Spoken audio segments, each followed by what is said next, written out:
This video is brought to you by Mr. Cool, America's #1 choice for quality, affordable DIY HVAC equipment.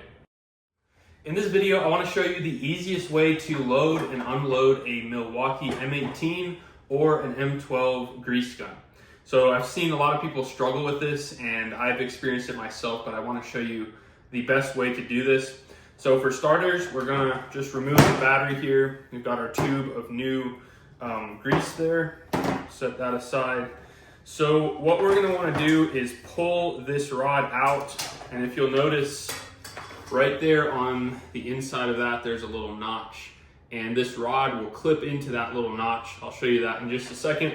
Now this is where a lot of people go wrong. So if you try to just pull this out, you'll get a little bit far, and then it has so much tension, it's nearly impossible to pull out all the way. So the secret is you want to press this little button, and what's happening is air is getting trapped in here and it's creating a vacuum and it's not letting this pull apart. So by pressing this, it's letting air pull in through this little hole here and come into here. So now watch how easy this is when I'm holding this simultaneously. Let's simply pull this out. Super easy. And then right here, you'll notice that there's a little groove. That's the hole where this is sliding through. And then once it gets to the end of this rod, there's a little shelf on the bottom, and it moves over onto that groove and it locks it in place. And I'll show that to you in a little bit better detail here. So again, I'm gonna be holding this button on the back side.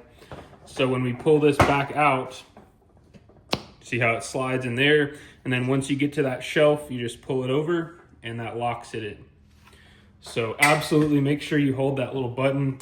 Otherwise, that's gonna be a real pain. And like I said, you can do it, but it's just really difficult. Okay, so next what we're gonna do, I've seen a lot of people do this also. They'll take this part off when that's not how it's designed. So the way it's designed is this whole thing, that's why we have these grooves here, this whole thing comes off. So we'll simply unthread it, and there we go. So we just have an open canister, and now we can proceed with reloading this. So if we had an old canister, we'd simply slide that out and toss it. So we're gonna take this little white cap off on the back side. You'll see the grease exposed there. That's gonna go towards the back side. And then that little metal lip is going to catch to make sure that stays in place. And then the last thing we're gonna do is pull this cap off. This is the good stuff. All right, so that's ready to go. We're gonna slide it back in. These little plastic things kind of guide it along to where the threads make sure they match up nice. Just get it snugged up. You don't have to get it too tight. And then we're going to simply pull this back, and that's going to give pressure back to this rod here.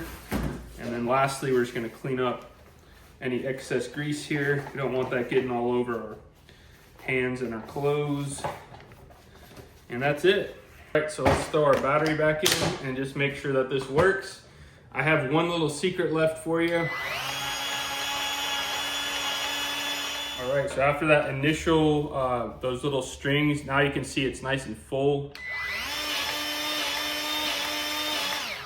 Perfect. And we are ready to go with this grease gun.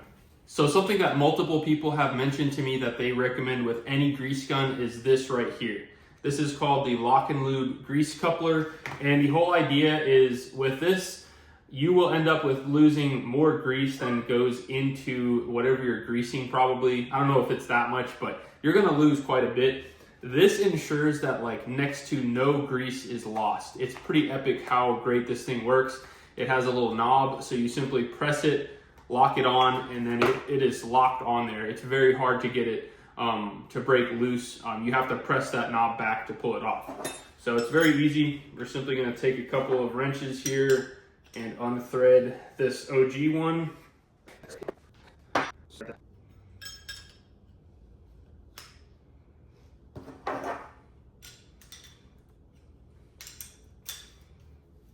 All right, there it is. So we'll simply press this down when we want to lock it on, and it's that easy. So next, let's show you how easy this is to use on an actual grease fitting. Okay, so I want to show you how easy this is to use on a trailer. Now, pretty much any newer trailer will have these little grease buddy, I'm not sure what the exact term is, but this little rubber thing. So you simply take a flat blade screwdriver, pop this out, and then you will reveal a grease fitting.